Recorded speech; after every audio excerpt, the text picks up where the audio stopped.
was headed to the class when a guy asked me directions to the class. Wait, what? This has never happened before because no one in school talks to me. They all think I'm a bad omen. All thanks to my sister Kathy's gossip. Now, I'm finally happy that a boy talked to me. And after class, when I saw him, my sister Kathy was talking to him. Then he looked at me, laughed, and went away. Hi, I'm Paul, and I'm the god of misfortunes. But only until Amelia walked into my life. When I was heading to school one morning, she looked like an angel walking in the sun. I wanted to talk to her, but was scared. So I stepped away and went in the other direction. But she called out to me. Paul, stop! What the freak? Hi, I'm Amelia. We just moved in next door. How do you know my name? My mom told me about you. Can you drop me at the supermarket? Can someone ever say no to this? We were nearing the supermarket when suddenly a speedy car lost control and crashed straight into us. I was safe, but they had to take Amelia to the emergency room.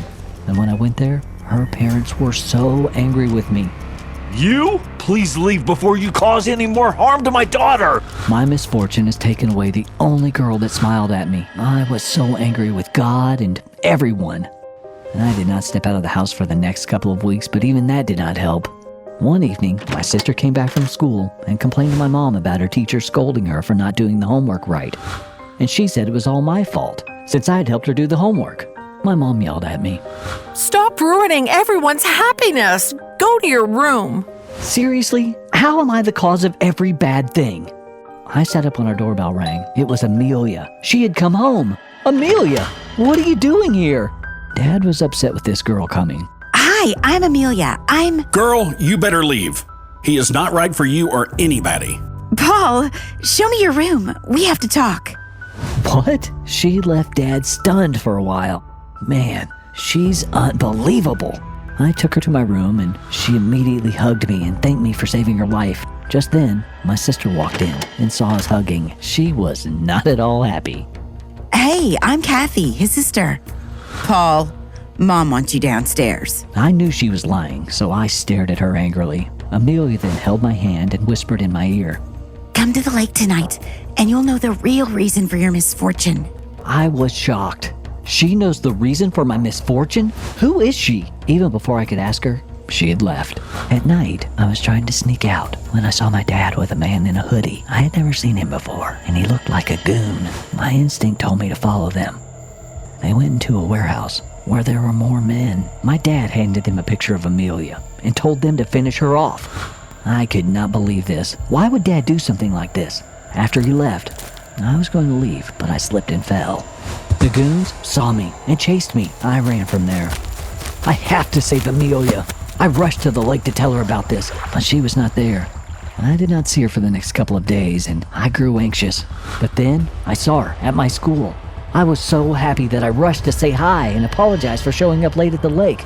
But she suddenly became serious and told me to come near the lake and left. When I looked back, my sister was walking towards me. What is with this girl and the lake? Why does she keep calling me there? I have to find out. Later that night, when I was sneaking out, I heard my dad tell my mom about their plan to get rid of Amelia since she was getting close to me. I was so worried. Why do they hate me being happy for once? I rushed to the lake and there she was. For a second, I was lost in her beauty, but then I got to my senses and asked her what secret she knew about me. She smiled. You see that house across the lake? You go there, and you'll know the secret of your misfortune. What? Can this be true? If you don't believe me, test it for yourself. But sadly, I don't know swimming. I hired an instructor, but on the first day when he came, he fell down and hurt his back so badly. I was so dejected. I was exploring other ways to reach that house, but then one night, when I was in my room, I heard a commotion downstairs, and when I looked out of my window, I saw my parents pushing an old man out of the house. He had a familiar face, and also kept looking at me till he left. I asked my parents, but they just dismissed me, saying it was some homeless guy pestering them for donations. But he looked at me like I was someone he knew. So strange. The next day, I told Amelia what happened with the instructor. Don't worry, I'll teach you how to swim. Wow, now why should I look for other ways? I happily rushed to the pool that evening, but on the way, Kathy stopped me. Where are you off to so happily? Oh, To the library. Oh, let's go together. I knew she was spying on me. I had to get rid of her. I went into the library, managed to distract her, and sneaked out to the pool. Amelia was waiting for me, and then started teaching me swimming. It was hard. I almost drowned once, but Amelia saved me. She was my angel. I was falling in love with her, and I think she was too. In a week's time, I learned to swim well enough to cross the lake. We decided to go to the lake, but I had to do something before that. I took courage and was about to ask her out when some bullies came into the pool and started troubling Amelia. I asked them to leave, but they pushed me away. I had to get into a dirty fight. You saved me again. You're my hero. She then kissed me on the cheek. And before I could kiss her back, she started talking about the lake again. What was so special about that lake and the house there? What was Amelia hiding from me? I had to find out. But just then, my dad was waiting for me, furiously. How did he know I was here? How dare you go swimming? Your mom is afraid of water and you do this? Look, she's crying. I looked at Kathy angrily as she was smirking. She had told my dad about this. Mom then emotionally blackmailed me, and I had to promise that I'll never go swimming. A couple of days later, while I was on my way to school with my sister, the old man that had come to my house walked towards me and was about to say something when my sister came and he immediately left. Who's this old man, and why was he trying to talk to me? That night, again, I sneaked out of the house and met Amelia by the lake. We then swam across the lake and reached that mysterious house. I opened the door, but there was no one inside. I was annoyed. I looked at Amelia for answers, and then I heard a voice call my name. I turned to look and was shocked to see the same old man I had met on the street. How do you know my name? Who are you? I'm your grandfather.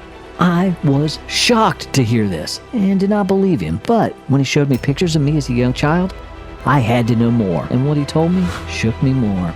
My parents were not my parents at all. They were my evil uncle and aunt who had killed my birth parents and were waiting for me to turn 18 so that they could have me sign off on the property.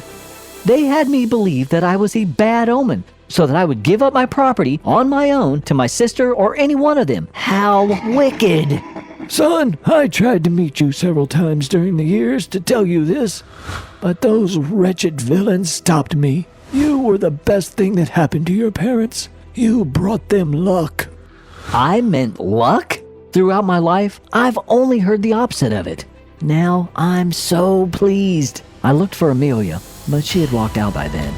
She knew all this and did not tell me? I asked her, and she hugged me and said she promised my grandpa, who's her dead grandfather's friend, that she won't say anything to me because it might turn risky for her life.